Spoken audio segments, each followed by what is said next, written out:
தந்தையின் மகன் தூய ஆவியானவரின் பெயராலே.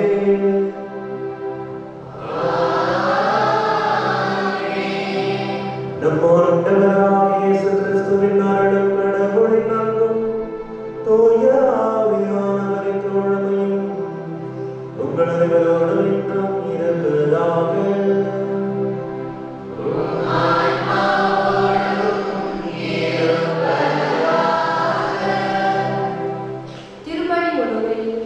அன்புமிக்க சகோதர சகோதரிகளே, மெசியாவும் வாழும் கடவுளின் மகனுமாகிய இயேசுவின் இனிய நாமத்தில் திருவிழா நல்வாழ்த்துக்கள். இன்று நாம் புனிதர்கள் பேதுரு பவுல் திருத்தூதர்களின் பெருவிழாவை கொண்டாடி வருகின்றோம். புனித பேதுரு புனித பவுல் இருவருமே திருச்சபையில் இரு திருமகளாக, அதே வேளையில் திருச்சபையின் சைனிக வணக்கம் பெறும் இரு தூண்களாக திகழ்வதை உணர்ந்து வியந்து இறைவனை போற்றுவோம். இறைவனுடைய ஞானமும் அறிவும் ஆழமானவை, அவருடைய தீர்ப்புகள் அறிவுக்கு எட்டாதவை, அவருடைய செயல்முறைகள் ஆராய்ச்சிக்கு அப்பாற்பட்டவை. ஆண்டவரின் மனதை யாரும் அறிந்து கொள்ள முடியாது. அவருக்கு யாருமே அறிவுரையாளராய் இருக்க வேண்டிய அவசியமில்லை என்பது ஆழமான உண்மை. திருச்சபை என்கிற கட்டிடத்தில் நாம் ஒவ்வொருமே விசுவாசத்தின் கட்டிடத்தில் கற்களாக இருக்கிறோம். இறையரசு என்கிற கட்டிடத்தை இந்த மண்ணில் கட்டி எழுப்ப உறுதி கொள்வோம். மெசியா எனக்கு யார் என்று நமக்குள்ளாக கேட்டு பார்ப்போம். அவர் நமக்கு சொல்வதை வாழ்வாக்குவோம். புனித பேதுரு மற்றும் புனித பவுலை போல இயேசுவை மனதில் முழுமையாக ஏற்றுக்கொண்டு மகிழ்வோடு சாட்சிய வாழ்வு வாழ்வோம். மேலும் நன்றி உணர்வோடும் இறையாசி வேண்டியும் இத்திருப்பலியின் வழியாக இணைந்து மன்றாடுவோம். இயேசு கிறிஸ்துவுக்குள் பிரியமான அன்பு சகோதர சகோதரிகளே, இன்று நம்முடைய கத்தோலிக்க தாய் திரு அவையானது திரு அவையினுடைய மாபெரும் தூண்கள், மாபெரும் விளக்குகள் என்று சொல்லப்படக்கூடிய புனித பேதுரு மற்றும் புனித பவுலின் திருவிழாவை சிறப்பித்து மகிழ்கின்றது. அன்புக்குரியவர்களே, இந்த புனிதர்களை பற்றி சொல்லுகின்ற பொழுது இவர்கள் மனிதர்கள் என்கிற முறையிலே குணநலனில் ஆளுமையில் வேறுபட்டிருந்தார்கள். ஆனால் இயேசுவின் மீது கொண்டிருந்த அன்பிலே ஒன்றுபட்டிருந்தார்கள். எனவேதான் இந்த தாய் திரு அவை வளர எல்லா விதத்திலும் அர்ப்பணத்தையும் தியாகத்தையும் உழைப்பையும் கொடுத்து கடவுளுக்காக மனைசாட்சியாக மறித்து இந்த இருவரையும் இன்றைய தினத்திலே தாய் திரு அவை நினைவு கூறுகின்றது.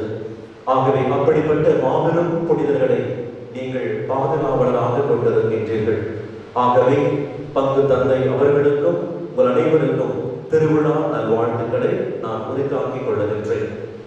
அன்புக்குரியவர்களே, இந்த புனிதமான திருப்பலி நாம் பங்கெடுக்கின்றோம். இந்த திருப்பலிகளை பங்கெடுக்கிற பொழுது என்ன நிகழ்கின்றது என்பதை நாம் உணர்ந்து கொண்டோம் என்று சொன்னால் உண்மையிலேயே நம்மை விட மகிழ்ச்சி அடைபவர்கள் யாரும் இருக்க முடியாது. லூக்கா நற்செய்தி 18வது அதிகாரத்திலே நாம் வாசிக்கிறோம். பரிசேயர் வரி கட்டுவர் இருவரும் கோவிலுக்கு போகிறார்கள். அந்த பரிசேயன் கடவுளை நோக்கி மன்றாடுகிறார். அந்த கடவுளை நோக்கி மன்றாடுகிறான் என்று சொல்லுவதை விட தன்னை பற்றி அவன் பேசிக் கொள்ளுகிறான். கடவுளே, நான் 10ல் ஒரு பகுதியை நான் மற்றவருக்கு கொடுக்கிறேன். வாரத்தில் 2 முறை நோன்பு இருக்கிறேன்.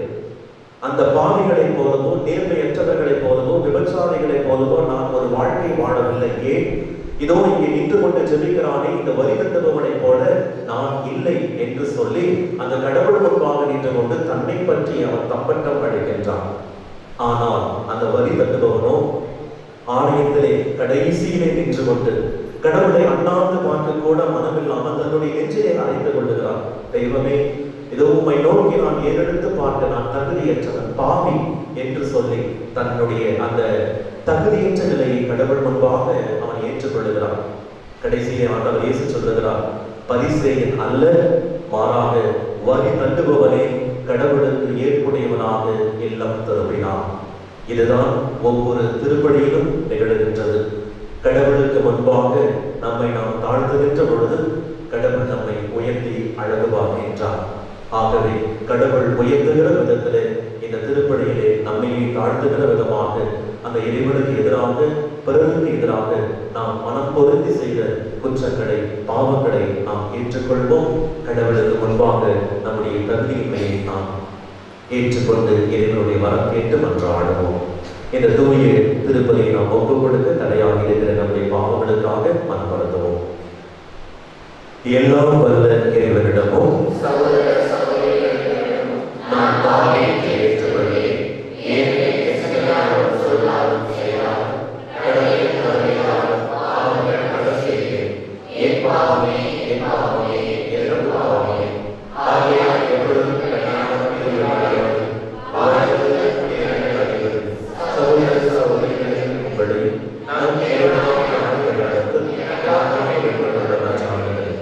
எல்லாம் வல்ல அன்பு இறைவன் நம்மை இறக்கம் வைத்து நம் பாவங்களை மன்னித்து நம்மை முடிவில்லாத நிலை வாழ்வுக்கு அழைத்து செல்வாராக.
திருத்தூதர்களான பேதுரு, பவுலின் புனிதர்களின் பரிந்துரைகளால் நாங்கள் உதவி பெற்றிட உம்மை வேண்டுகின்றோம்.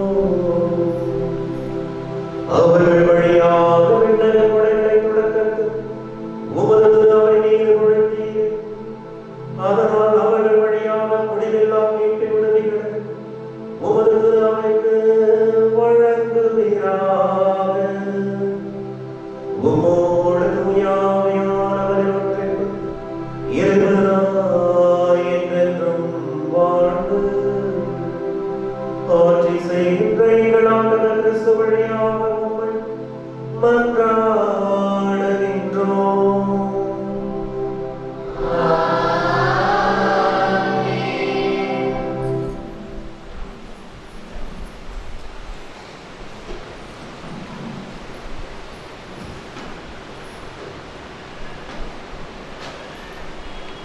முதல் வாசகம் முன்னுரை. இன்றைய முதல் வாசகமானது திருத்தூதர் பணிகள் நூலிலிருந்து எடுக்கப்பட்டுள்ளது. பேதுரு தான் எதிர்கொண்ட துன்பத்திலிருந்து இறைத்தூதர் அவரை எப்படி காப்பாற்றி கொடுங்கோல் அரசன் ஏரோதின் கையிலிருந்து விடுவித்து சாட்சி பகர்ந்தார் என்பதை பற்றியும், கடவுளை முழுமையாக நம்பினால் அவர் நம்மை எப்பொழுதும் கைவிட மாட்டார் என்பதை விளக்கி கூறும் இவ்வாசகத்திற்கு செவிமடுப்போம்.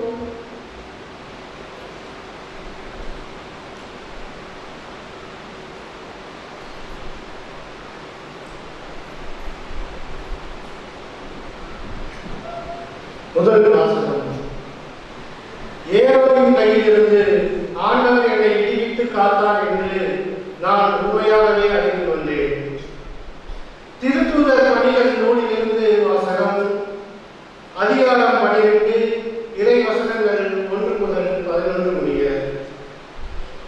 அந்நாட்களில் ஏரோது அரசன் திருச்சபையை சார்ந்த மக்கள் சிலரை பிடித்து கொடுமைப்படுத்தினான். யோவானின் சகோதரரான யாக்கோபை வாளால் கொன்றான். அது யூதருக்கு மகிழ்ச்சி அளித்ததைக் கண்டு அவன் தொடர்ந்து பேதுருவையும் கைது செய்தான். அது புலிப்பற்ற அப்பவிழா நாட்களில் நடந்தது. அவரை பிடித்து சிறையில் அடைத்து காவல் செய்யுமாறு 4 படைவீரர் கொண்ட 4 குழுக்களிடம் அவன் ஒப்புவித்தான். பாஸ்கா விழாவுக்கு பின் மக்கள் முன்பாக அவரது வழக்கை விசாரிக்கலாம் என விரும்பினான்.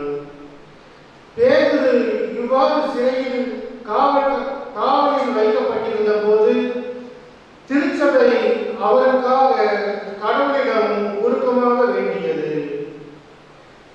ஏரோது அவரது வழக்கை கேட்பதற்கு முன்னின இரவில் பேதுரு படைவீரர் இருவருக்கு இடையே 2 சங்கிலிகளால் கட்டப்பட்டு தூங்கிக் கொண்டிருந்தார்.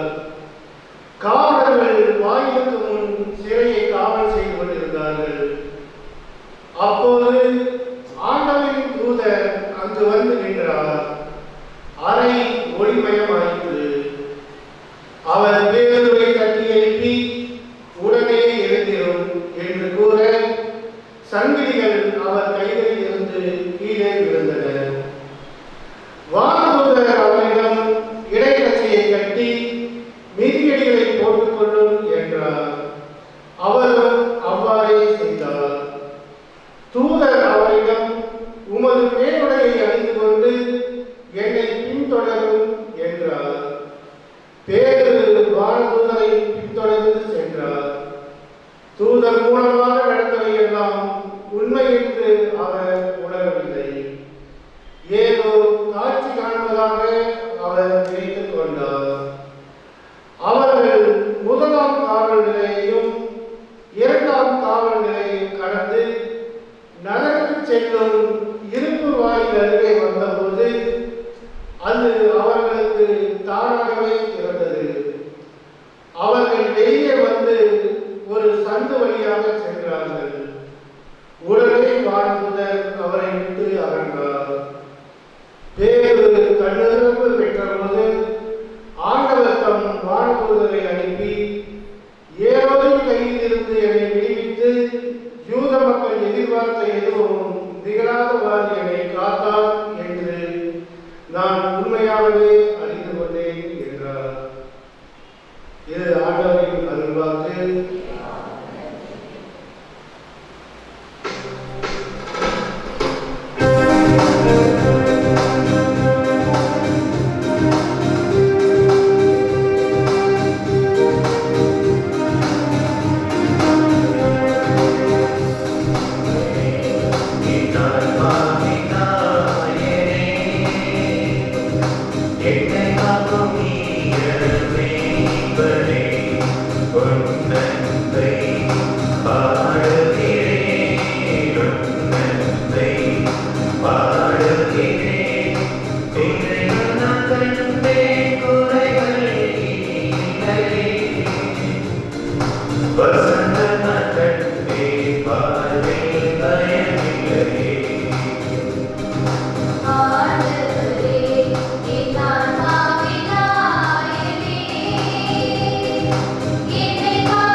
இரண்டாம் வாசகம் உள்ளது. இன்றைய இரண்டாம் வாசகமானது தீமோத்தேயு இரண்டாம் நூலிலிருந்து எடுக்கப்பட்டுள்ளது.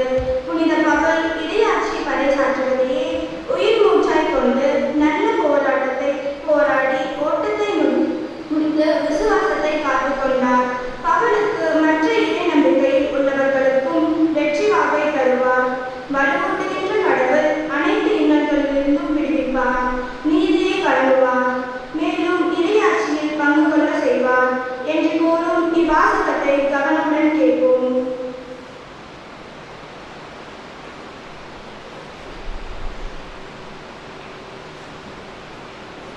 இரண்டாம் வாசகம். திருத்தூதர் பவுல் தீமோத்தேயுவுக்கு எழுதிய இரண்டாம் திருமுகத்திலிருந்து வாசகம். அன்பிற்குரியவரே, நான் இப்போதே என்னை பலியாக படைக்கிறேன். நான் பிரிந்து செல்ல வேண்டிய நேரம் வந்துவிட்டது. நான் நல்லதொரு போராட்டத்தில் ஈடுபட்டேன். என் ஓட்டத்தை முடித்துவிட்டேன். விசுவாசத்தை காத்துக்கொண்டேன். இனி எனக்கென வைக்கப்பட்டிருப்பது நேரிய வாழ்வுக்கான வெற்றி வாகையே. அதை இறுதி நாளில் ஆண்டவர் எனக்கு தருவார். நீதியான அந்த நடுவர் எனக்கு மட்டுமல்ல, அவர் தோன்றுவார் என விரும்பி காத்திருக்கும் அனைவருக்குமே தருவார்.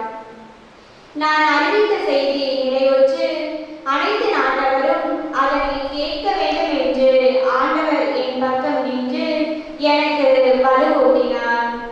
சிங்கத்தின் வாயிலிருந்தும் என்னை விடுவித்தார்.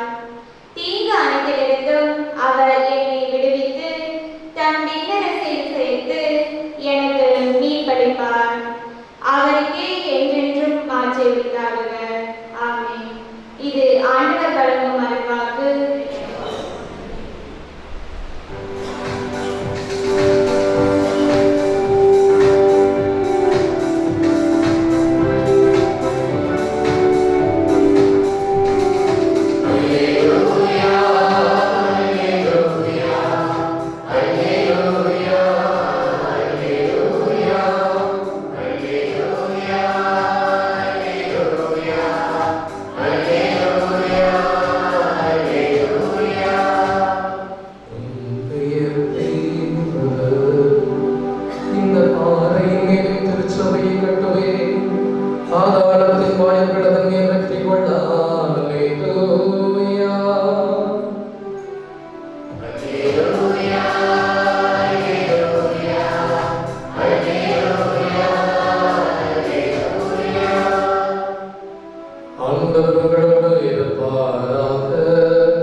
மார்க்கு நற்செய்தி பிரிவு 1 இறைவார்த்தைகள் 16 20 வரை.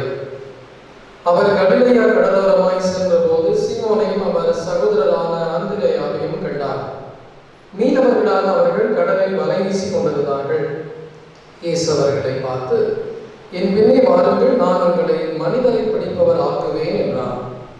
உடனே அவர்கள் வலைகளை விட்டுவிட்டு அவரை பின்பற்றினார்கள். பின்னர் சற்று அப்பால் சென்றபோது செபதேயின் மகன் யாக்கோபையும் அவர் சகோதரரான யோவானையும் இயேசு கண்டார். அவர்கள் படகில் வலைகளை பழுது பார்த்துக் கொண்டிருந்தார்கள். உடனே இயேசு அவர்களையும் அழைத்தார். அவர்களும் தங்கள் தந்தை செபதேயுவை கூலி ஆட்களோடு படகில் விட்டுவிட்டு அவர் பின்னே சென்றார்கள். ஆண்டவரின் அருள்வாக்கு.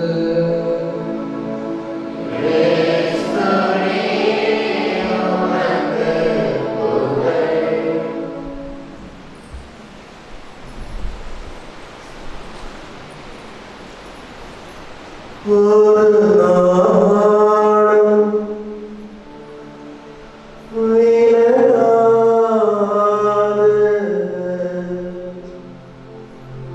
நம் தெய்வம் இயேசு.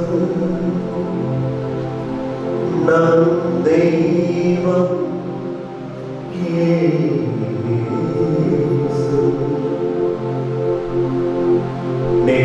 நேற்று மாறாமல் எங்களை நேசத்தினம் கொண்டு வழி நடத்துகிற எங்கள் அன்பான இயேசு சுவாமி, இது ஒரு அருமையான மாலை வேளையிலே ஆண்டவரே, உம்முடைய இறை இல்லத்திலே நின்று உம்முடைய இறை பிரசன்னத்தை உம்முடைய வார்த்தையின் வழியாக நாங்கள் கேட்டு உணர்ந்து கொள்ளவும், எங்களுடைய உடலிலும் உள்ளத்திலும் உம்மை தொட்டு உணர நற்கருணையின் வழியாக நீர் எங்களை சந்திக்க வருவதற்காகவும் இந்த வேலைகளை நன்றி செலுத்துகிறோம்.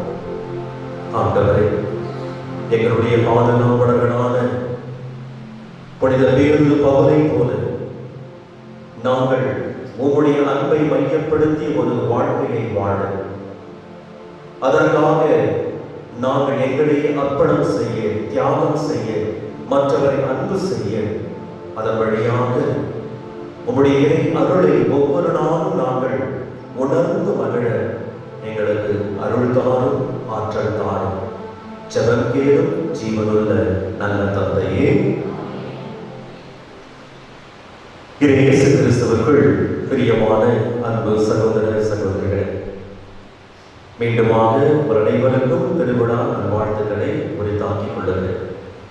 பக்கத்தில் உள்ள திருவிழா வாழ்த்துக்கள் சொல்ல பார்க்கலாம். ஹாப்பி கிறிஸ்ட் திருவிழா வாழ்த்துக்கள்.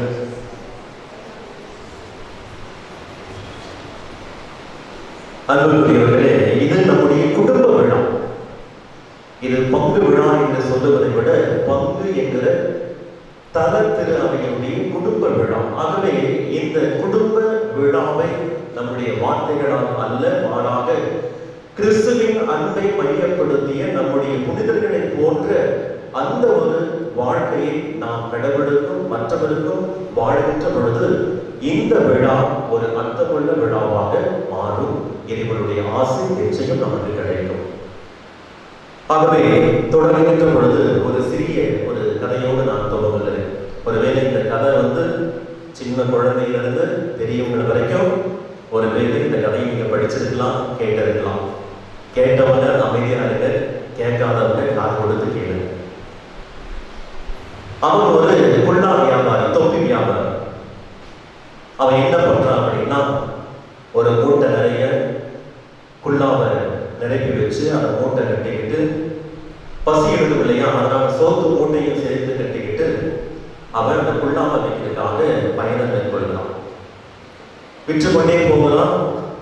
ஒரு அடர்ந்த காடு வருகிறது, மதிய நேரம் வருகிறது, வயிற்று என்ன வருகிறது, பசியும் வருகிறது. என்ன பண்றான், மூட்டையை தூக்கி ஒரு மரத்துக்கு அடியில, நல்ல ஒரு மரமா பார்த்து அந்த மரத்துக்கு அடியில இறக்கி வைக்கிறான். சொத்து மூட்டையை அமுக்குறான், நல்லா வயிறார சாப்பிட்றான். சாப்பிட்ட உடனே என்ன வரும், தூக்கம் வரும். உண்ட மயக்கம் தொண்டனுக்கும் வரும், அவனுக்கும் வருது. தூங்குறான். தூங்குறி அவன் விழுந்தெழுகின்ற பொழுது அவனுடைய மூட்டையில் இருக்கிற தொப்பிய காணும்.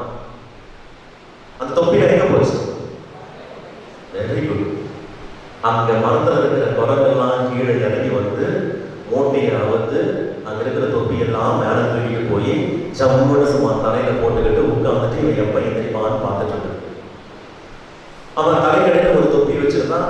எடுத்துட்டு அந்த தொப்பி எடுத்து அவன் தலையில போட்டு பார்க்கறான், எங்கடா நம்ம தொப்பியெல்லாம் காணுங்க, அந்தாந்து பார்க்கறான். அப்பதான் எல்லா குரங்கும் சும்மா ஜம்முன்னு தொப்பியை போட்டு உட்காந்துட்டு இருக்கு. இப்ப என்ன பண்ணிருப்பான்? ஆமா, உங்களோட நிறைய தாத்தா பாட்டி அவங்களுக்கு ஒரு யோசனை சொல்லியிருக்காங்க.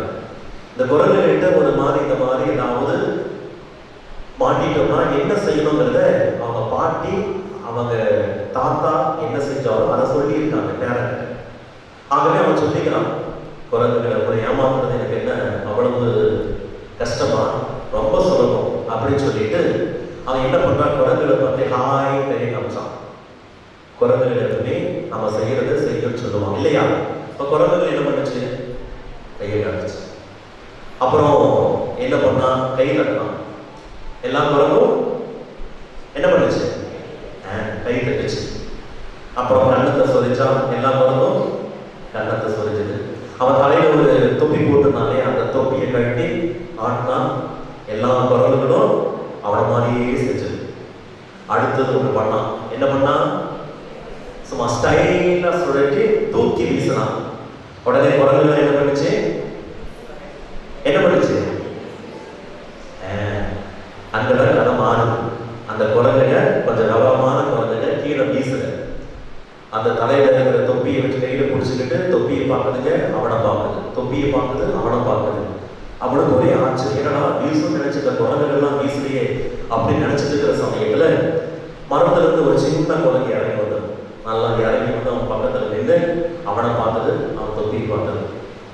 பார்த்துட்டு பலான ஓங்கி ஒரு அறை விட்டு நம்ம கண்ணத்துல அறை விட்டுட்டு அது சொன்னதுதான் டைலாக். அது சொல்லிச்சான், ஏண்டா உனக்கு மட்டும்தான் தாத்தா பாட்டிலாம் இருப்பாங்களா? ஏன் எங்களுக்கு இருக்க மாட்டாங்களா? எப்படி ஏமாறக்கூடாதுங்கிறத எங்க தாத்தா பாட்டி எங்களுக்கு சொல்லி கொடுத்துருக்காங்க அப்படின்னு அந்த குட்டி குரங்கு சொல்லிட்டு ஓடிச்சு. அன்புக்குரியவர்களே, மனிதர்கள் பகுத்தறிவு உள்ளவர்கள். என்ன ஒண்ணா யோசிப்பாங்க, எப்படி ஒண்ணா இருப்பாங்க, யாருக்குமே தெரியாது. ஒரு மனிதன் இன்னொரு மனிதனை புரிந்து கொள்வது என்பது, ஒரு மனிதனை இன்னொரு மனிதன் அறிந்து கொள்வது என்பது முடியாத ஒரு காரியம். எனவேதான் மனிதன் ஒரு புரியாத புதிர் என்று சொல்லுவாங்க. ஒரு சில ஆண்டுகளுக்கு முன்பாக இந்த FM ரேடியோல நான் வந்து இந்த பழைய பாட்டெல்லாம் கேட்டுட்டு இருந்தேன். அப்போ ஒரு பாட்டு கேட்கும் பொழுது எனக்கு உண்மையிலேயே அது வித்தியாசமான வார்த்தைகளாக இருந்தது.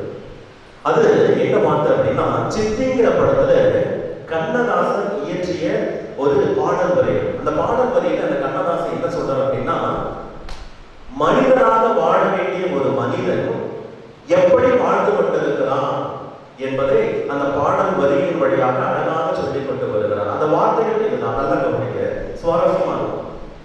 இங்கே தெய்வம் பாதி மிருகம் பாதி மனிதன் ஆனதடா. யார சொன்னா மனுஷன் சொல்லிட்டு வர்றார். இங்கே தெய்வம் பாதி மிருகம் பாதி மனிதன் ஆனதடா, அதிலே உள்ளம் பாதி கள்ளம் பாதி உருவம் ஆனதடா.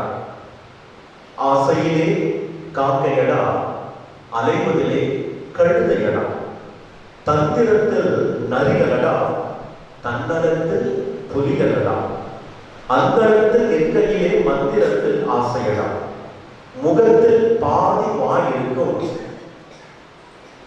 மூளையிலே மண் இருக்கும், மனதிலே பேய் இருக்கும், மறையாத நோய் இருக்கும், வனத்திலே விட்டுவிட்டால் மிருகமெல்லாம் வரவேற்கும், வனத்திலே விடுவதற்கு வான்பட்டை இல்லையடா என்று அந்த பாடல் வரிகள் படுகிறது.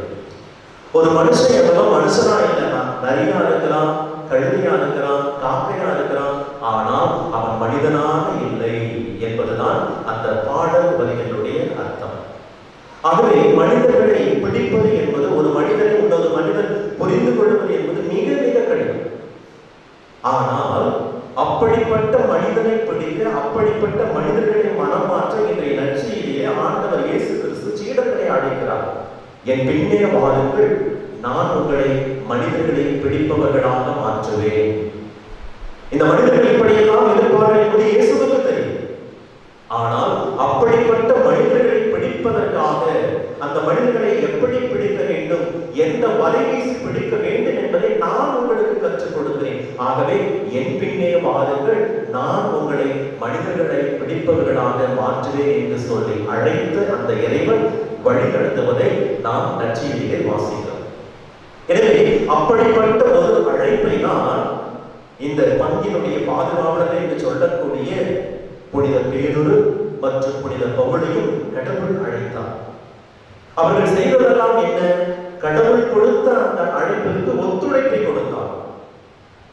கடவுள் அழைத்தார், அந்த அழைப்பிற்கு தங்களுடைய உடலால், சொல்லால், செயலால், உழைப்பால், அர்ப்பணத்தால், தியாகத்தால் அவர்கள் அந்த ஒத்துழைப்பை கொடுத்தார்கள். எனவே அப்படிப்பட்ட அந்த மனிதர்களை பயன்படுத்தி, அந்த புனிதர்களை பயன்படுத்தி ஆண்டவர் இன்று இந்த மாபெரும் திருச்சபையை ஆலமரமாக விழுது தாங்கி நிற்கின்ற ஒரு பெரிய மரமாக மாற்றி இருக்கிறார் என்று சொன்னால் அது கடவுளுடைய வல்லமை, கடவுளுடைய விருப்பம், சக்தி. அப்படிப்பட்ட கடவுளுடைய திருமணத்திற்கு எவர் ஒருவரும் ஒத்துழைப்பை கொடுக்கின்ற பொழுது அவர்களையும் நல்ல வல்ல கருவிகளாக இறைவன் பயன்படுத்துவான் என்பதற்கு இந்த இருவரும் தூண்கள் என்று சொல்லப்படக்கூடிய புனிதர்கள் நமக்கு ஒரு உதாரணமாக இருக்கின்றார்கள்.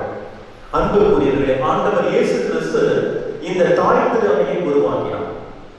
நாம் இருக்கக்கூடிய இந்த தாய் திரு அவையை கத்தோலிக்க திருச்சபை என்று நாம் சொல்லுகிறோம்.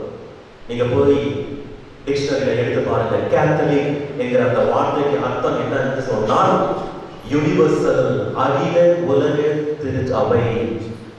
இன்று அன்றைய நேரத்தில் சாதாரணமாக இருந்த அந்த திரு அவை இன்று அகிலம் முழுவதும் பறந்து கிடக்கிறது என்று சொன்னால் அது இந்த புனிதர்களுடைய உழைப்பு, தியாகம், அர்ப்பணம் என்று நாம் சொல்ல வேண்டும்.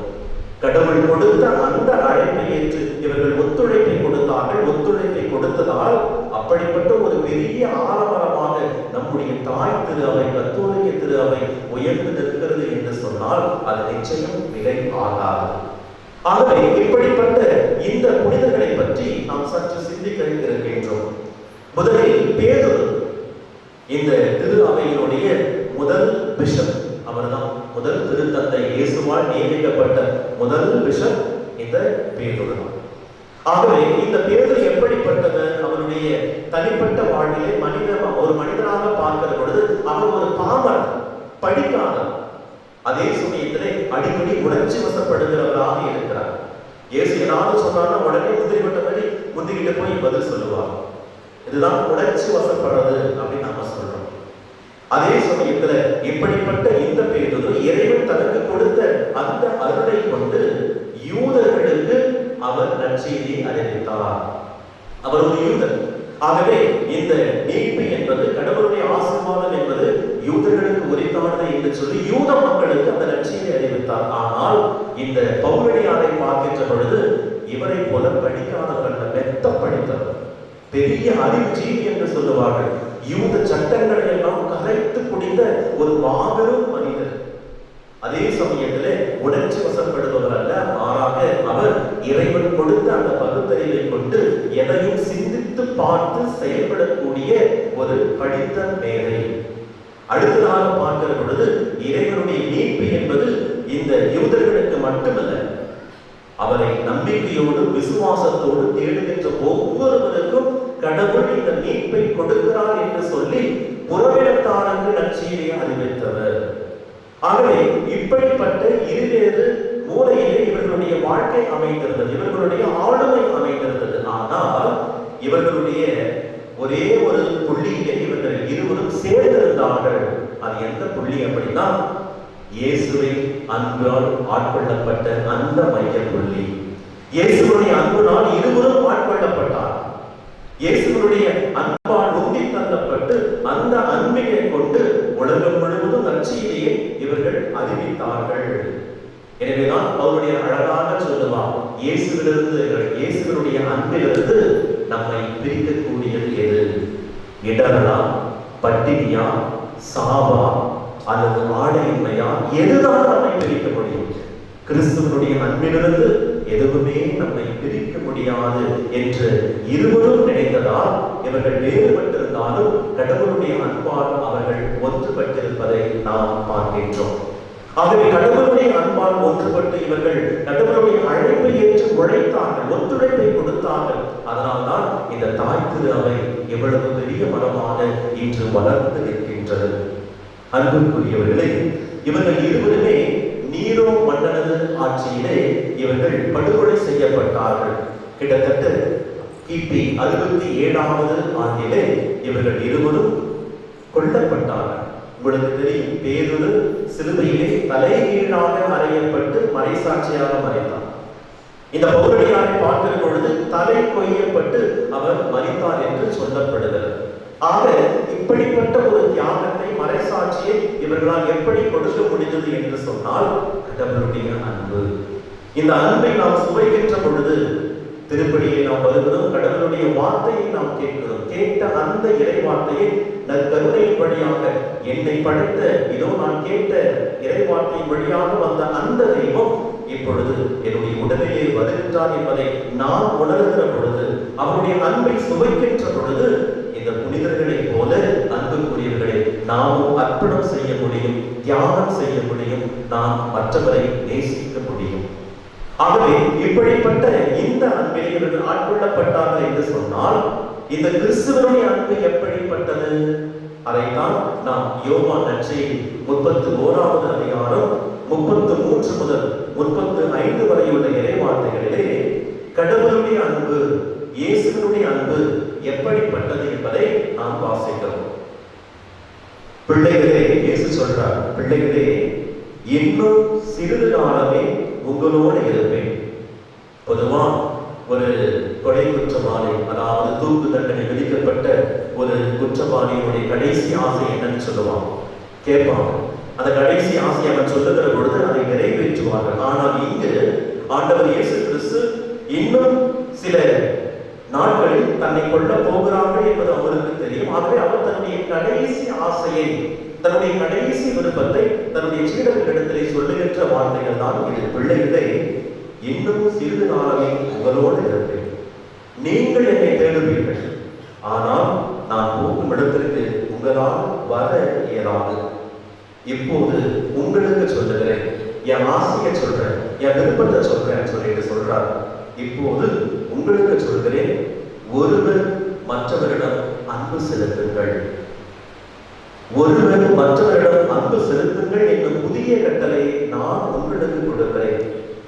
சொல்லிட்டு சொல்றாரு, நான் உங்களிடம் அன்பு செலுத்தியதை போல நீங்களும் ஒருவர் மற்றவரிடம் அன்பு செலுத்த வேண்டும் என்பதை நான் உங்களுக்கு கொடுக்கிற புதிய கட்டளை என்று சொல்லுகிறார்.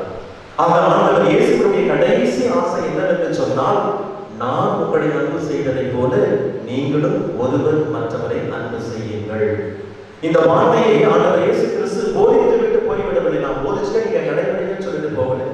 மாறாக அந்த வார்த்தையை ஆண்டவர் இயேசு கிறிஸ்து நிரூபித்து காட்டினார். உங்களுக்கு தெரியும், த பேஷன் ஆஃப் கிரைஸ்ட் என்கிற ஒரு படத்தை மெல் கிப்சன் என்று சொல்லப்படக்கூடிய இயக்குனர் இயற்றியிருப்பார். மிக தத்ரூபமாக அந்த இயேசுடைய பாடுகளை அவர் அந்த இடத்திலே காட்டியிருப்பார்.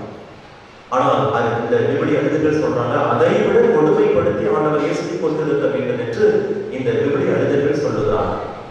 ஆகவே அப்படிப்பட்ட ஒரு மனிதனை சிலுவையிலே அறைகின்ற பொழுது அவனை மிக கொடூரமாக கொடுமைப்படுத்தி அவர்கள் கொள்வதற்கு முன்பாக அந்த மனிதன் வலியால் வேதனையால் மிகவும் துன்புறுவான். ஒன்று வேண்டாம், நீங்க உட்கார்ந்துட்டு இருக்கிறீங்க, யாராவது உங்களை நறுக்கு இல்லைன்னா நம்ம என்ன பண்ணுவோம்? சிரிச்சுக்கிட்டே வெரி குட், ரொம்ப மகிழ்ச்சியா இருக்கு, இன்னொரு தடவை இல்லை அப்படின்னு சொல்லுவோம். என்ன பண்ணுவோம்? திட்டும் இல்லையா? வலியா வேதனைனால அவங்கள நாம திட்டும். அப்ப கிண்டலுக்கே அவ்வளவு வலினா ஆண்டவர் இயேசுவை 3 மணி நேரம் சாட்டையால் அடிச்சு துன்புறுத்தி அவமானப்படுத்தி அந்த சிலுவையிலே தொங்குகின்ற பொழுது ஒவ்வொரு மனிதர்களும் அதை போல அந்த சிலுவையிலே செய்கின்ற பொழுது அந்த மனிதர்கள் வலியால் வேதனையால் என்ன பண்ணுவாங்கன்னா சபிப்பாங்க. இந்த வலியை தாங்க முடியாம, வேதனையை தாங்க முடியாம கீழே நின்றுகிறவர்களை பார்த்து அவங்க சபிப்பார்கள். அந்த மனிதர்களை சபிப்பார்கள், தன்னை காட்டி கொடுத்தவர்களை சபிப்பார்கள், தனக்கு தண்டனை கொடுத்தவர்களை சபிப்பார்கள், தன்னுடைய தாயை சபிப்பார்கள், உற்றார் உறவுகளை சபிப்பார்கள். எல்லாம் வலி, வேதனை. ஆனால் அந்த வீரர்கள் இயேசுவிடத்தில் வந்து பார்க்கிற பொழுது, ஆகவே அந்த மாதிரி அவர்கள் திட்டுகின்ற பொழுது அந்த வார்த்தையை கேட்க முடியாம அவங்க என்ன செய்வாங்க அப்படின்னா, நாக்க கத்தியை எடுத்து அறுப்பாங்க. உயிரோடு இருக்கிற பொழுது அந்த வார்த்தையை கேட்க முடியாம அந்த நாவை அவர்கள் துண்டிப்பார்கள். இதுதான் அவர்களுடைய தண்டனை கொடுக்கின்ற முறை. ஆனால் இயேசுவிடத்தில் வருகிற பொழுது அவர்கள் பார்க்கிறார்கள், இந்த மனிதன் மற்றவர்களைப் போல அவன் மற்றவரை ஏசுவானா, திட்டுவானா, தகாத வார்த்தைகளை பேசுவானா என்று சொல்லி பார்க்கிற பொழுது ஆண்டவர் இயேசு எதுவுமே செய்யவில்லை. மாறாக தன்னை துன்புறுத்தியவர்களை பார்த்து இந்த வார்த்தை சொல்லுகிறார், ஆண்டவரே, இவர்கள் செய்வது என்னவென்று தெரியாமல் செய்கிறார். தந்தையே இவர்களை மன்னியும் என்று சொல்லி அந்த சாகர தருவையிலும் கூட மற்றவர்களை மன்னிக்கின்றவராக ஆண்டவர் இயேசு இருந்தார். எனவேதான் அந்த நூற்றுவர் தலைவன் பார்க்கிறான், இந்த மனிதன் ஒரு இறை மனிதனாக இருக்கிறான், இவ்வளவு வேதனைக்கு மத்தியிலும் கஷ்டங்களுக்கு மத்தியிலும் மற்றவர்களை மனதார ஆசீர்வதிக்கின்றானே என்று சொல்லி அவன் அந்த இடத்திலே சாட்சியை பகர்கிறான். இவர் உண்மையிலேயே இறைமகன் என்று புறக்கணக்கானாகிய அந்த நூற்றுவர் தலைவன் அந்த இடத்திலே அந்த இயேசுவை குறித்து சாட்சியை பகர்வதை பார்க்கிறோம். இதுதான் இயேசுவினுடைய அன்பு. தன்னை துன்புறுத்தியவர்களையும் தன்னை தீண்டியவர்களையும் ஆண்டவர் இயேசு மனதார மன்னித்தார். இதைத்தான் ஆண்டவர் சொல்லுகிறார், நான் உங்களை அன்பு செய்ததை போல நீங்கள் எனக்கு எதிராக குற்றங்கள் செய்கிற பொழுதும் பாவங்கள் செய்கின்ற பொழுதும் உங்களை நான் நேசிப்பதை போல நீங்களும் ஒருவர் மற்றவர் நேசிக்க வேண்டும். துன்பங்கள் செய்யலாம், பாவங்கள் செய்யலாம், குற்றங்களை பதிலளிக்கலாம், ஆனால் அப்படிப்பட்ட நிலையிலும் நீங்கள் மற்றவரை மன்னிக்க வேண்டும். இதுதான் கிறிஸ்துவின் அன்பு. இப்படிப்பட்ட அன்பினால் தான் புனித பேதுருவும் புனித பவுலும் ஆட்கொள்ளப்பட்டார்கள். ஆகவே தாங்கள் உணர்ந்த அந்த அன்பிற்காக அவர்கள் அர்ப்பணம் செய்தார்கள், தியாகம் செய்தார்கள். எனவே அதனை கொண்டுதான் அந்த அன்பால் அவர்கள் ஈர்க்கப்பட்டுதான் இந்த திருச்சபையை அவர்கள் வளர்த்தெடுத்தார்கள். ஆகவே கடவுள் இன்னைக்கு அந்த புனிதர்கள் வழியாக இப்படிப்பட்ட ஒரு அழைப்பை உங்களுக்கும் எனக்கும் கொடுக்கிறார். எவ்வாறு இந்த பேதுருவும் பவுலும் என்னுடைய அன்பால் ஆட்கொள்ளப்பட்டு இந்த திருச்சபையை வளர்த்தெடுத்தார்களோ அதே போல நீங்களும் உங்களுடைய திருச்சபையை, இந்த தல திரு அவையை, உங்களுடைய குடும்பத்தை வளர்த்தெடுக்க வேண்டும் என்று சொல்லி கடவுள் நமக்கு அழைப்பை கொடுக்கிறார். அன்புக்குரியவர்களே, இந்த அன்பு என்னுடைய குடும்பத்திலே இருக்கிறதா?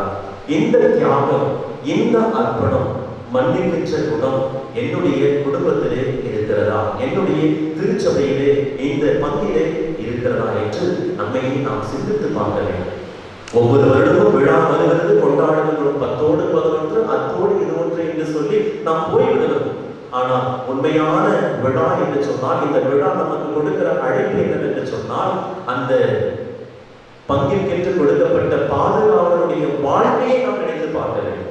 அந்த பாதுகாவலர்கள், புனிதர்கள் எப்படி வாழ்ந்து கடவுளை மகிமைப்படுத்தினார்களோ அதை போல நாமும் கடவுளை மகிமைப்படுத்த வேண்டும். பல சமயங்கள்ல நம்முடைய இந்த ஆலய வழிபாடு வாழ்க்கை வழிபாடாக மாறுவதே கிடையாது. ஆலயத்தில் வரோம், அமருகிறோம், இறைவார்த்தையை கேட்கிறோம், நற்கருணை நாம் முன்கின்றோம், இதோடு என் ஆன்மீக வாழ்வு முடிஞ்சிருச்சு என்று பழைய குருடி கதவு திரடி என்பதை போல பழைய வாழ்க்கையை நம்முடைய குடும்பத்திலே நாம் தொடங்குகிறோம். ஆனால் கடவுள் சொல்லுகிறார், இந்த புனிதர்கள் வழியாக உங்களுடைய இந்த ஆலய வழிபாடு வாழ்க்கை வழிபாடாக மாற வேண்டும். எனவேதான் ஒரு புதுக்கவிஞர் அழகான ஒரு நச்சு ஒரு கவிதையை ஏற்றுகிறான். அவன் ஏற்றுகிற கவிதை இதுதான்: பக்தன் ஒருவன் ஆலயத்திற்குள் எடுத்து சென்ற நீர் தீர்த்தமாக மாறியது. பக்தன் ஒருவன் ஆலயத்திற்குள் எடுத்து சென்ற நீர் தீர்த்தமாக மாறியது. சாம்பல் விபூதியாக மாறியது. சாதாரண அப்பமும் ரசமும் இயேசுடைய திருவுடலாக, திரு ரத்தமாக மாறியது. ஆனால் எந்தவித மாற்றமும் இல்லாமல் வெளியே சென்றான் பக்தன். இதுதான் ஒவ்வொரு திருப்பலியும் பல வேளைகளில் நமக்கு நடக்கின்றது. ஆகவே நாம் கொண்டாடுகிற இந்த ஆலய வழிபாடு நம்முடைய வாழ்க்கை வழிபாடாக மாற வேண்டும்.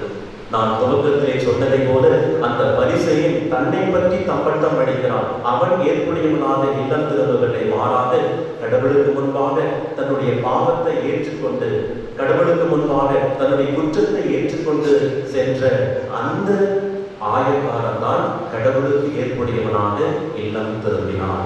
ஆகவே அன்புக்குரியவர்களே, இறைவன் நமக்கு கொடுத்த இந்த புனிதர்களுக்காக நன்றி செலுத்துகிற வேளையில் எவ்வாறு இந்த புனிதர்கள் கடவுளுடைய அன்பு என்கிற ஒரு மைய புள்ளியை கொண்டு அவர்கள் ஒன்று சேர்ந்தார்களோ, திருச்சபைக்காக அவர்கள் எல்லா அர்ப்பணத்தையும் தியாகத்தையும் செய்தார்களோ, அதை போல நாமும் கடவுளுடைய அன்பால் ஈர்க்கப்பெறவும், இந்த ஆலய வழிபாடு நம்முடைய வாழ்க்கை வழிபாடாக மாறவும், நாமும் கடவுளுக்கு ஏற்புடையவர்களாக மன நிறைவோடு, மன மகிழ்ச்சியோடு என்னாலும் வாழ்ந்து கடவுளை மகிமைப்படுத்த ஜெபிப்போம். வந்த இறைவன் நல்ல தெய்வம் நம்மை ஆசீர்வதிப்பாராக.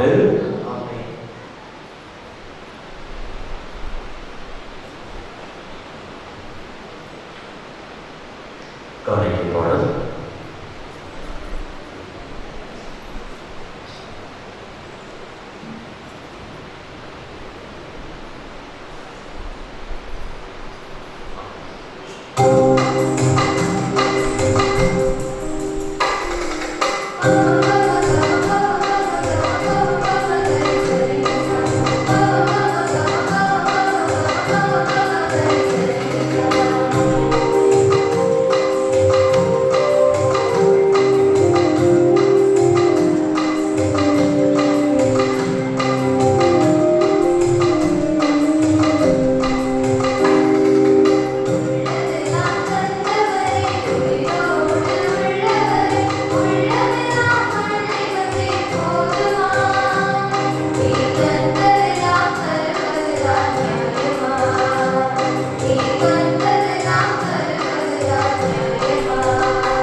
அன்புமிக்க சகோதர சகோதரிகளே, என்னுடைய உங்களுடையமான இந்த தெய்வீக மாலைகள் எல்லாம் ஒரு இறைவன் ஏற்றுக்கொள்ளபடியாக மன்றாடுங்கள்.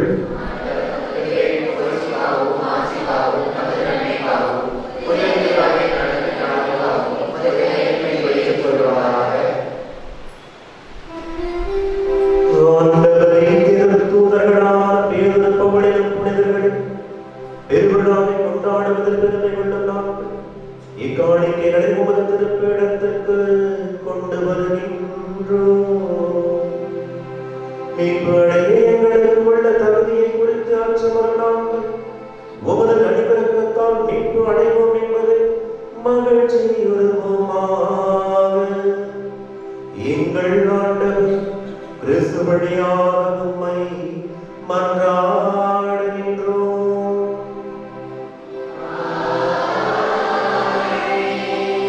ஆண்டவர் உங்களோடு இருப்பாராக.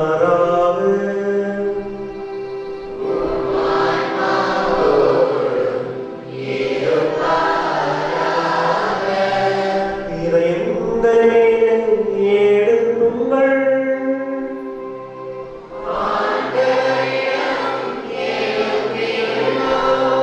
நம் இறைவனாகிய ஆண்டவருக்கு நன்றி கூறுவோம்.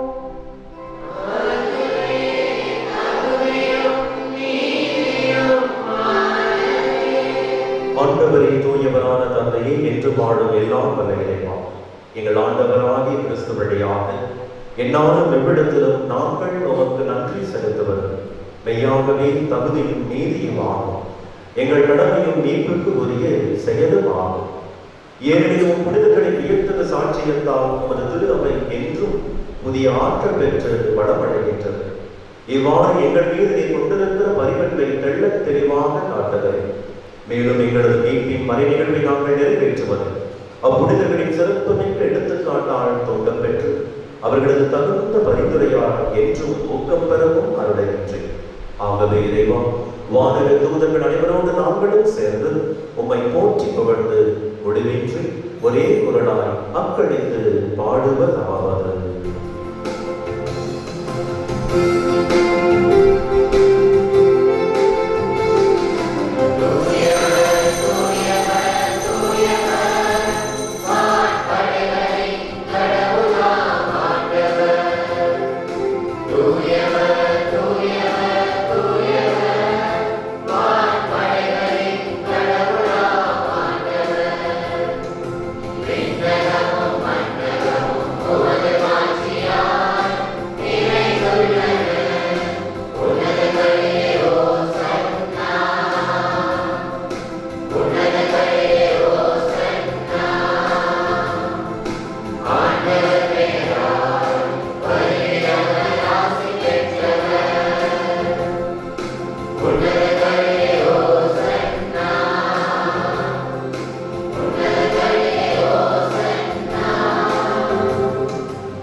ஆண்டவரே, மெய்யாகவே தூயவர், தூய்மை அனைத்திற்கும் போற்று.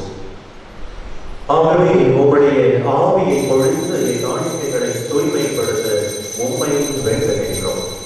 இவ்வாறு எங்கள் ஆண்டவர் இயேசு கிறிஸ்துவின் உடலும் இரத்தமுமாக எங்களுக்கு இவை மாறுவதாக. அவர் பாடுபடு உடற்கழிந்து தம்மை கையளித்த போது அப்பத்தை எடுத்து நன்றி செலுத்தி அதை விட்டு தம் சீடர்களுக்கு அளித்து அவர் கூறியதாவது: அனைவரும் இதிலிருந்து பெற்று உண்ணுங்கள். இது உங்களுக்காக கையளிக்கப்படும் என் உடல்.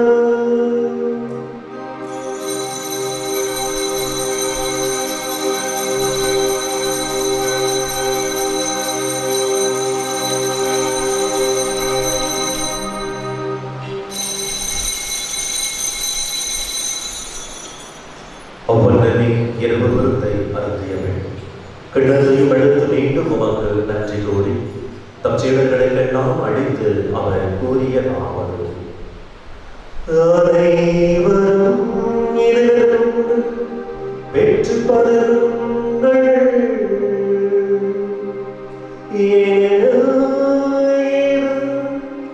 புதிய நிலையான உடன்படிக்கைக்குரிய என் இரத்தத்தின் கிண்ணம். இது பாவ மன்னிப்புக்கென்று உங்களுக்காகவும்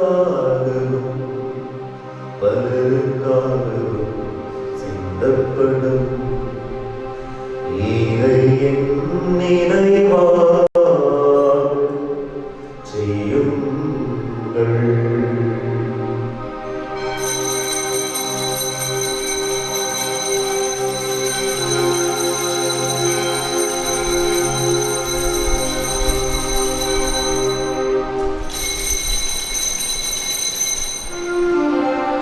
நம்பிக்கையின் மறை பொருள்.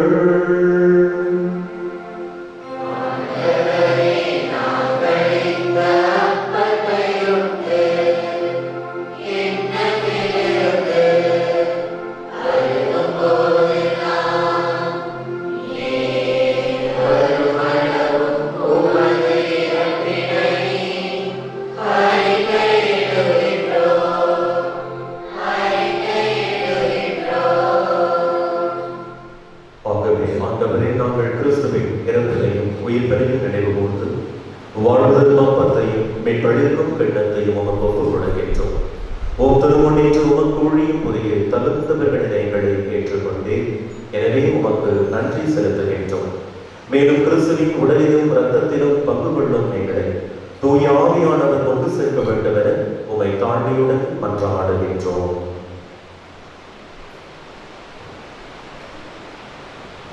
ஆண்டவரே, உலகெங்கும் பரவி இருக்கும் உமது திரு அவையை நினைவு கூர்ந்தருளும்.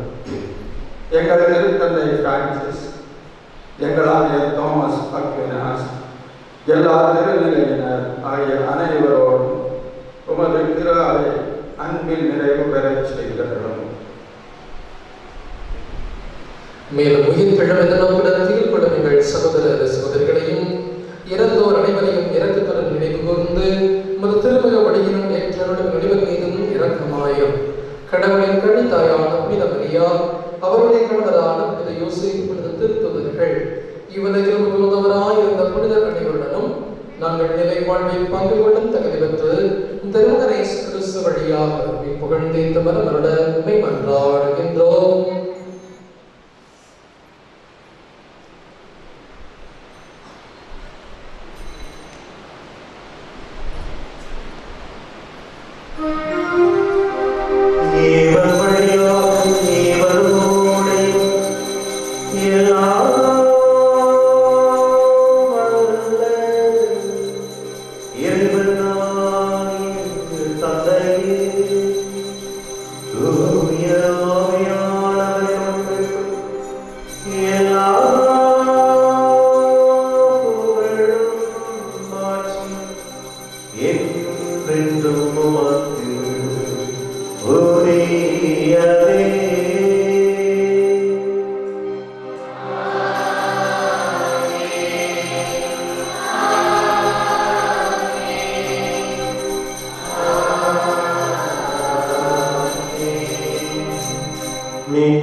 ஆண்டவரே இயேசு கிறிஸ்துவே, அமைதியை உங்களுக்கு விட்டு செல்கிறேன்.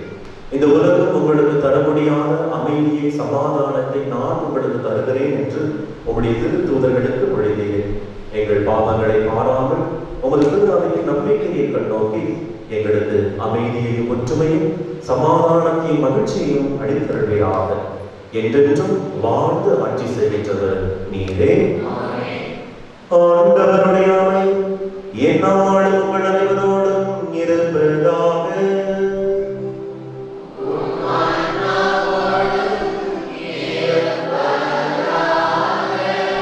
ஒருவருக்கொருவர் அமைதியை அறிவித்து மகிழ்வோம்.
இதோ இறைவனின் செம்மன், இவரே உலகின் பாவங்களை போக்குகின்றவர். ஆட்கொள்ளக்கூடிய தன்னுடைய அன்பால் புனிதர்களை ஆட்கொண்டு திருச்சபையை வளர்த்தெடுத்த தெய்வம் இந்த தன்னுடைய கையளிப்பான கருணையின் வழியாக தன்னுடைய அன்பால் நம்மையும் ஆட்கொள்ள எழுந்தருளி வந்திருக்கின்றார். இத்திருவிருந்தலை கலந்து கொள்ள நாம் அனைவருமே பேறு பெற்றவர்களே. ஆனால் ஒரு வார்த்தை மட்டும் சொல்லியலும் ஏனாமா நல்வழி கிறிஸ்துவின் திருவுடலும் திரு ரத்தமும் நம் அனைவரையும் காத்து நிறைவாக அளிப்பதாக.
தொப்பி கதை சின்ன வயசுல கேட்டது இப்பதான்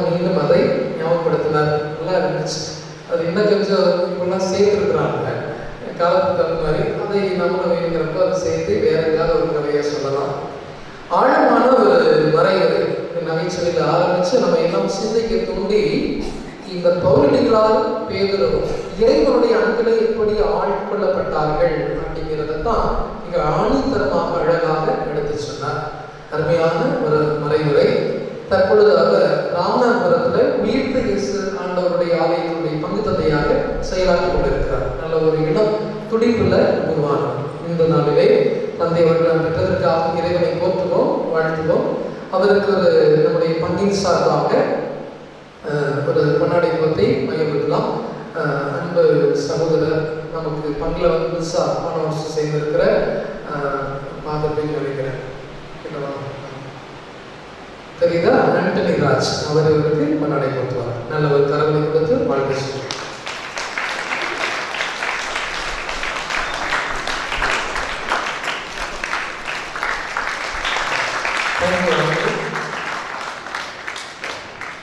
வணக்கமா ஆனந்த கண்ணன் அழைக்கிறோம். ஆசகார சாமியார். சரி, அவருக்கு இந்த நாளிலே இறைவன் நல்ல அன்பையும் அவருடைய மங்களும் அவருடைய குடும்பத்திலும் இறைவன் நிறைய ஆசிரியர் தரவும் சிறப்பாக நாம் அவருக்காக செபித்துக் கொள்வோம். இந்த திருப்பதி முடிந்த உடனே எல்லாரும் வீட்டுக்கு போயிடக்கூடாது. நேற்று தினம் மாதிரி இல்லை, வெளியில் போய் ஒரு சலசலப்பை எனக்கு கேட்டுச்சு முடியேற்று போகிறோம். இன்னைக்கு அந்த மாதிரி யாரும் பேசக்கூடாது. கரங்களிலே மெழுகுதிரி குழுவை கடப்படும். அதை கவனமாக படித்துக் கொண்டு இந்த ஆராதனை நேரத்திலே பக்தியோடு பாடல்களோடு இணைந்து பாடி செலுத்தப்படும். மீண்டும் ஒரு முறை நடைபெறும். நன்றி. இது செலுத்திற்காக நடந்திருப்போம்.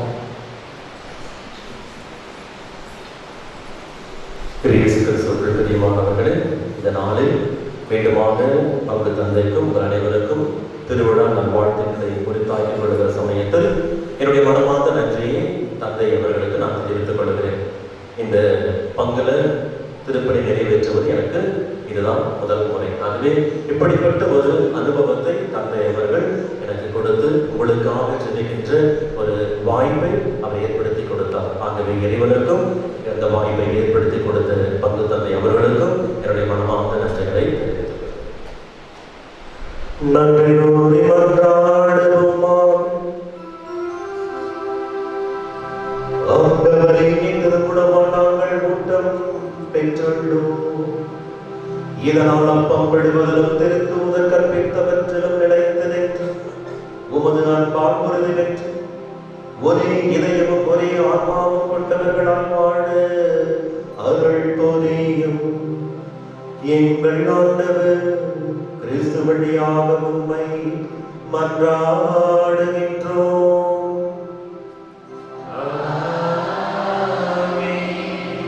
ஆண்டவர் உங்களோடு இருப்பாராக.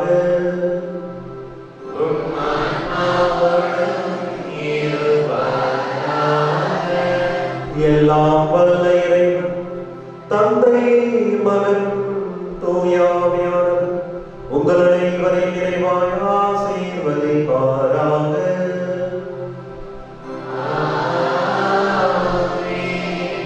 இறைவனின் அன்பில் ஆட்கொள்ளப்பட்டு இந்த ஆலய வழிபாட்டை வாழ்க்கை வழிபாடாக மாற்ற சென்று வாழுங்கள். திருப்பலி நிறைவேறிற்று.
உமக்கே நன்றி செலுத்துகிறோம். Praise the Lord. Praise the Lord. Hallelujah. Hallelujah. Hallelujah. இயேசுவே உமக்கு புகழ். இயேசுவே உமக்கு மகிமை. இயேசுவே உமக்கு நன்றி. மரியே வாழ்க. எழுந்துள்ளுங்கள். பவனியாக நாம் செல்லலாம். இரண்டு வரிசையாக செல்லுங்கள். கரங்களில் இருக்கிற மெழுகு திரிகளை நீங்கள் இப்பொழுது ஏற்றிக் கொள்ளலாம். முன்னாடி இருக்கிற வாலண்டியர்ஸ் அந்த அப்படியே வரிசையை ஒழுங்குபடுத்துங்க. முதல்ல பீட செல்வர்கள் சிலுவை எடுத்துக்கொண்டு மெழுகுதிரி எடுத்துக்கொண்டு செல்வார்கள். அதன் பிறகு இரண்டு வரிசையாக எல்லாரும் செல்லலாம். உங்கள் கரங்களில் தரப்படுகின்ற இந்த மெழுகுதிரியை நீங்கள் அந்த குடுவையை பொருத்தி ஏற்றிக் கொள்ளுங்கள். எல்லாரும் அதை பற்றிக்கலாம். பீட செல்வங்களை போய் கொடுங்க, அவங்களுக்கு அதை ஏற்றி கொடுங்க.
பேதுருவை போல நாம் இப்பொழுது ஜெபிக்கலாம்.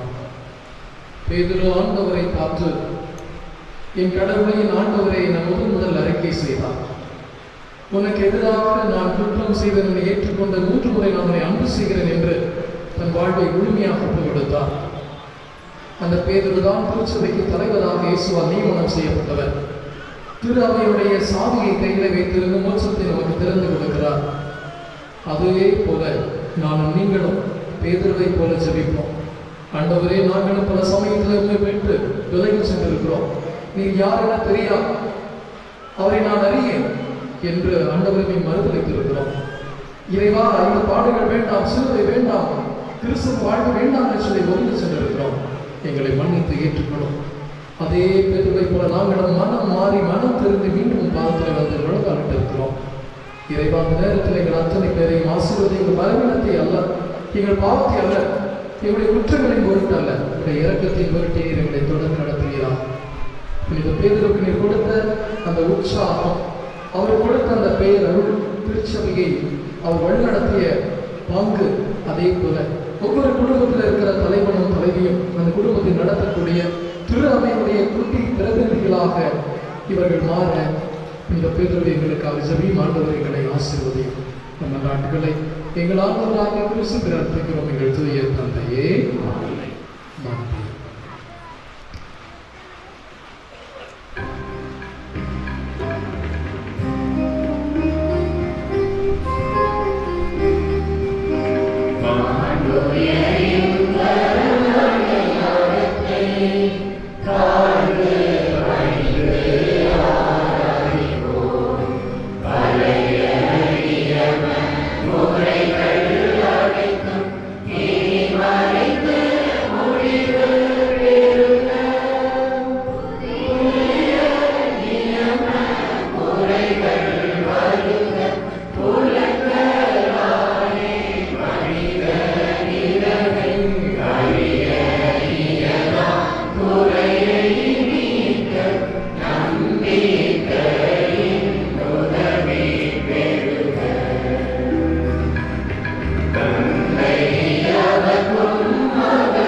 அவர்களுக்கு அப்பம் அளித்தீரே.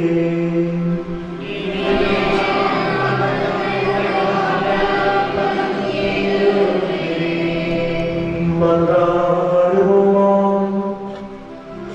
இறைவா, இந்த மீட்புக்குரிய திருவருட்சாதனத்தில் உம்முடைய திருப்பாடல்களை எங்களுக்கு விட்டுச் சென்றீரே.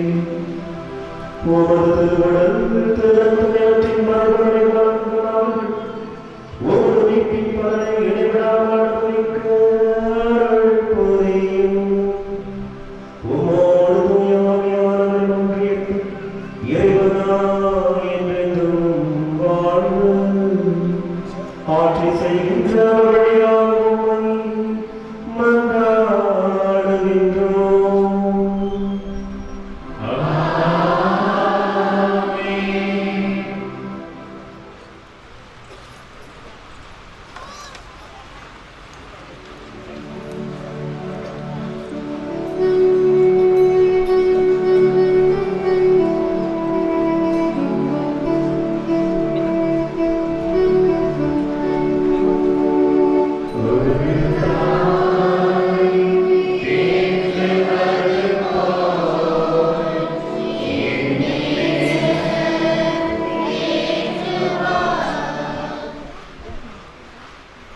உற்று நோக்கி ஆராதனை செய்யுங்கள்.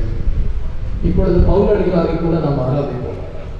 அவரை ஆண்டவர் இயேசுவை உற்று நோக்கிய பொழுது அவருக்கு புதிய அனுபவம் கிடைத்தது. அவர் சவுலாக இருந்து திருச்சபையை துன்புறுத்தி இயேசுவனுடைய சீடர்களை துன்புறுத்தி வந்த பொழுது கீழே விழுந்தார். அவரால் எழுந்து நடக்க முடியவில்லை. கண் பார்வை பறிபோனது. ஆனால் மீண்டும் அவருக்கு ஆண்டவருடைய ஒளி, ஆண்டவர் இயேசுடைய புதிய வழி கிடைத்த பொழுது அவர் எழுந்தார். சவுலாக வாழ்ந்து கொண்டிருந்தவர் பவுலாக மாறினார். அதுவரை திருச்சபையை துன்புறுத்தியவர், கிறிஸ்தவர்களை துன்புறுத்தியவர் கிறிஸ்துவுக்காகவே தன் வாழ்வை அர்ப்பணித்தார். அவருடைய வாழ்வு ஆண்டவரை என்னில் வாழ்கிறார் என்று சொல்லக்கூடிய அளவுக்கு வாழ்வது நான் அல்ல, என்னில் கிறிஸ்துவை என்று சொல்லக்கூடிய அளவுக்கு மாறியது.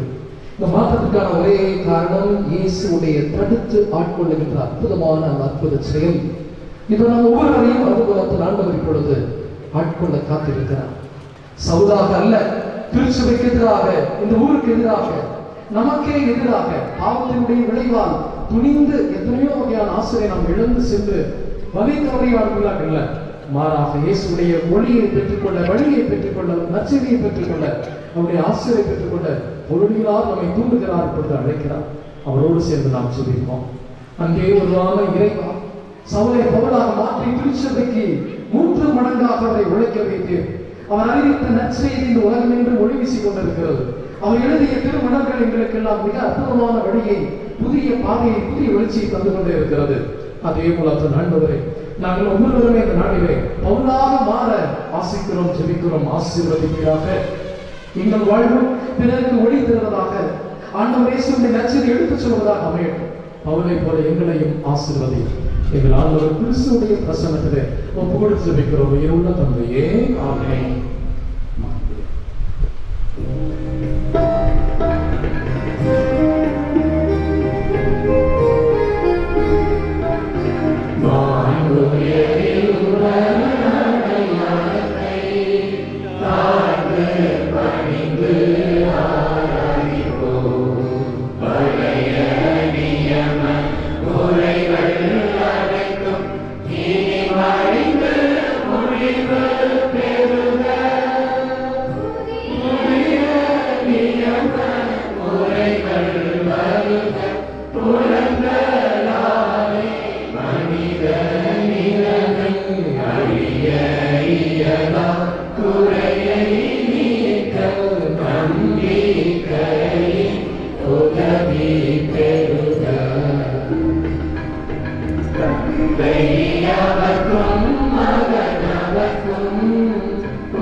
மீட்பின் பெருமை மாட்சிமையோடு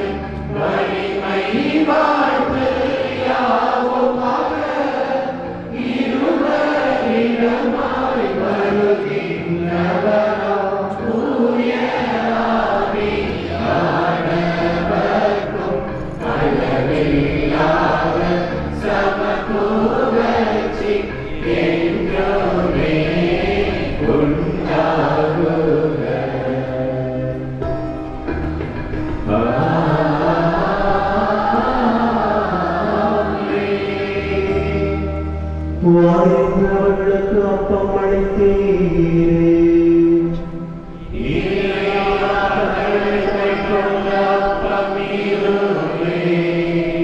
மன்றாடுவோமாக.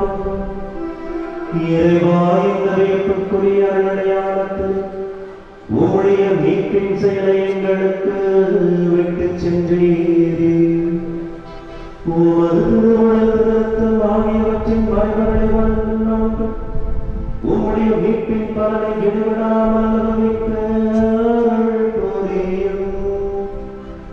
தந்தையாகிய இறைவனின் ஆட்சியத்தில் இறைவனாய் என்றென்று வாழ்ந்து ஆட்சி செய்கின்ற உம்மை மன்றாடுகின்றோம்.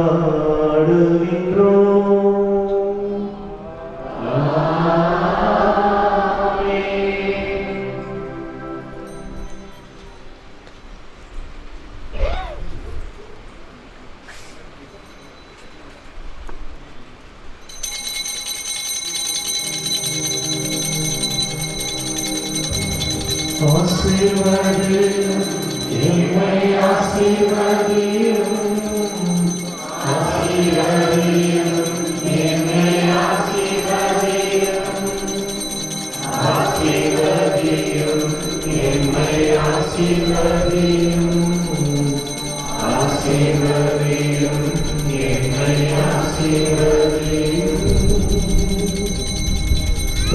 பாடல்கள் நாம் இருந்து பாடல்களை பாடியவாறு ஆலயத்திற்குள்ளே நாம் ஆராதனை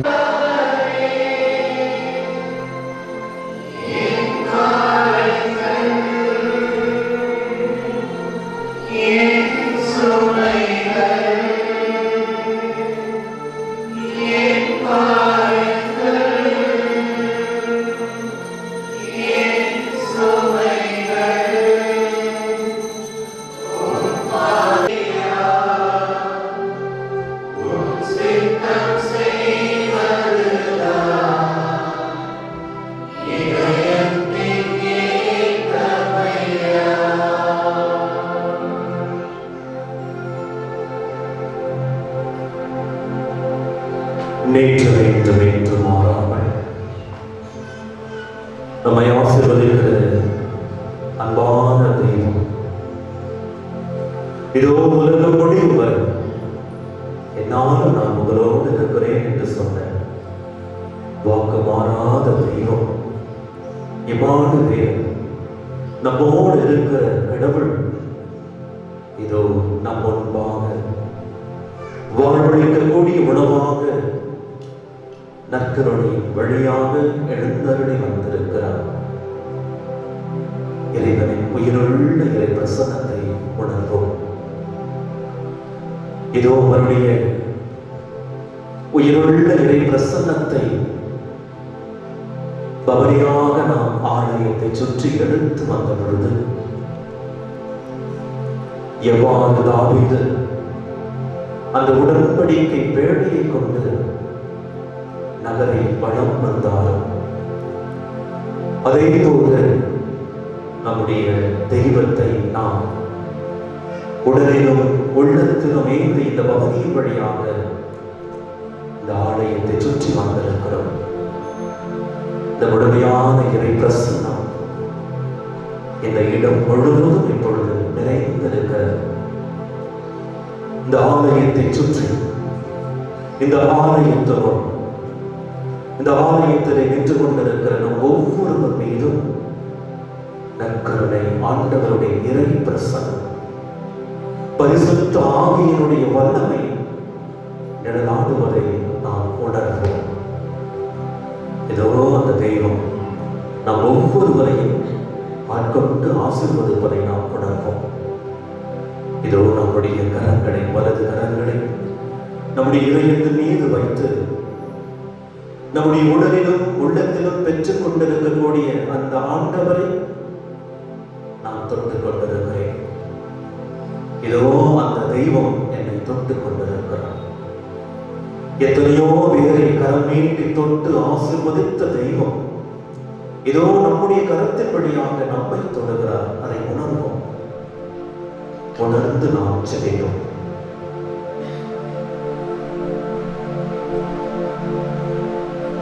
மோயேசா, இதோ நீ நின்று கொண்டிருக்கக்கூடிய இந்த இடம் புனிதமானது. உன்னுடைய காலடிகளை கழற்றிவிட்டு இங்கே வா என்று சொல்லி மோயேசனை ஆசீர்வதித்த தெய்வம். ஆபிரகாமே, இதோ நான் செல்லுகின்ற தேசத்திற்கு நீச்சல் என்னுடைய வார்த்தைக்கு நீங்கள் படிந்து செல்லுகின்ற பொழுது அந்த வானத்து விண்மீன் கிடைப்பார், கடற்கரை மணலை பார். எவ்வாறு அவற்றையெல்லாம் எண்ணி கணக்கிட முடியாதோ அதை போல உன்னுடைய சந்ததியை நான் பெருக்குவேன், உன் வழியாக மற்றவர்களை ஆசீர்வதிப்பேன் என்று சொன்ன அன்பு தெய்வமே, இதோ எங்களையும் நீ ஆசீர்வதி. உன்னுடைய பரிசுத்த கரம் நீட்டி எங்களை ஆசீர்வதி. ஆம் அன்பு தெய்வமே, இந்த இடத்திலே இருக்கக்கூடிய ஒவ்வொரு பிள்ளைகளையும் உம்முடைய அன்பான நேச கரத்தால் தொடுவீராம். உம்முடைய இறை பிரசன்னம், இறை ஆற்றல் ஒவ்வொருவர் மீதும் இறங்கி வருவதா. எவ்வாறு அன்னை மரியாளும் சீடர்களும் நிறைந்திருந்த அந்த இல்லம் பரிசுத்த ஆவியாருடைய வல்லமையால் நிறைந்திருந்ததோ, அவர்கள் மீது பரிசுத்த ஆவியானவர் இறங்கி வந்தார். அதை போல சுவாமி, இதில் எங்கள் ஒவ்வொருவர் மீதும் இது இறங்கி வாழும். உம்முடைய மகிமையால் எங்கள் ஒவ்வொருவரையும் ஆட்கொள்ளும் சுவாமி.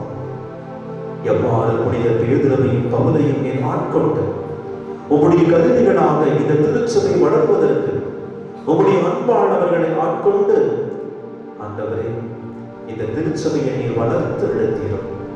அதே போல இந்த திருச்சபையினுடைய தாங்குகின்ற விழுதுகளாக எங்கள் ஒவ்வொருவரையும் நீர் ஆட்கொள்ளும் சுவாமி. உம்முடைய அன்பால் நீர் ஆட்கொள்ளும்.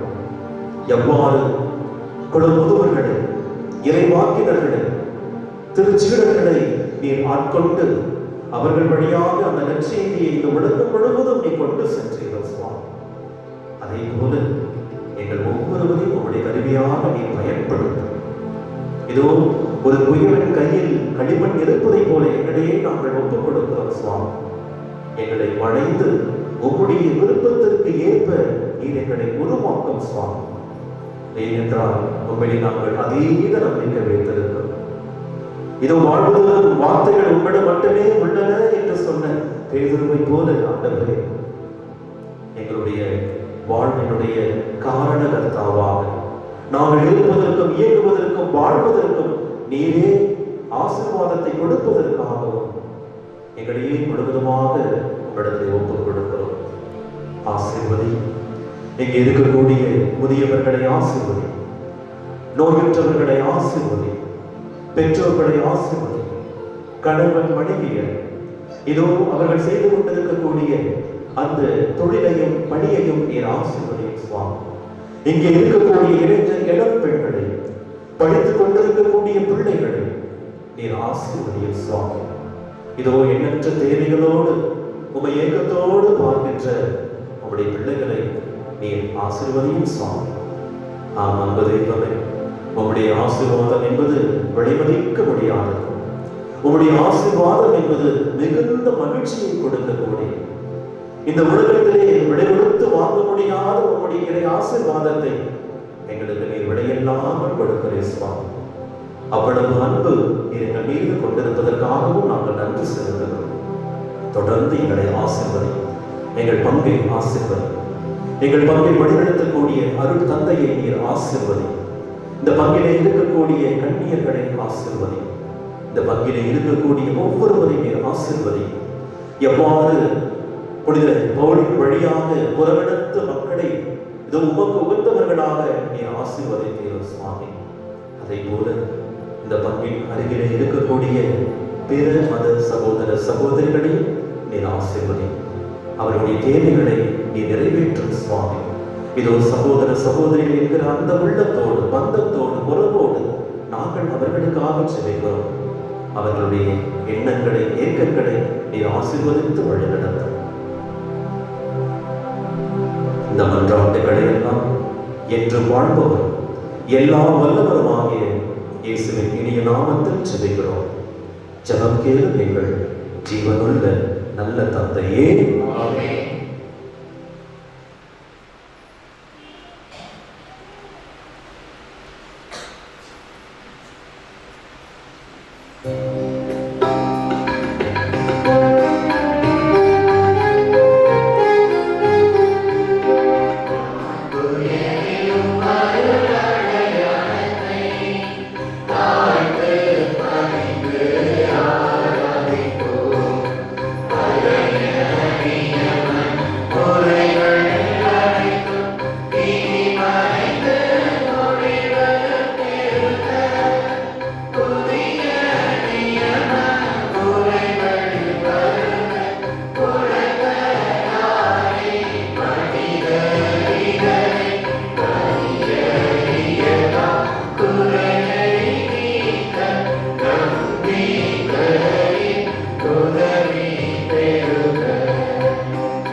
வாரிந்து அவர்களுக்கு அப்பம் அளித்தீரே.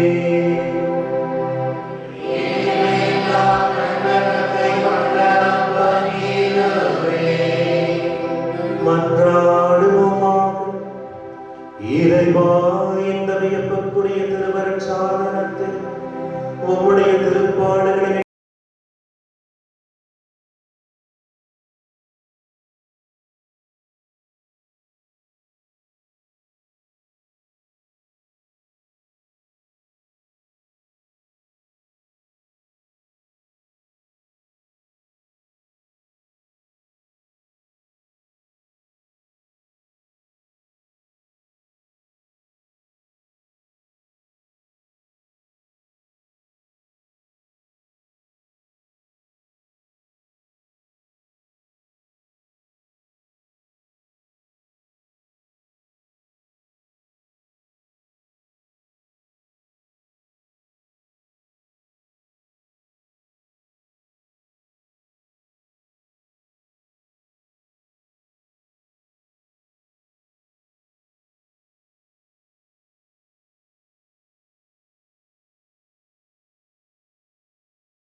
தந்தையாகிய தூயாவியானவரின் ஒன்று இறைவனா என்றென்றும் வாழ்ந்து ஆட்சி செய்கின்ற அவர் வழியாக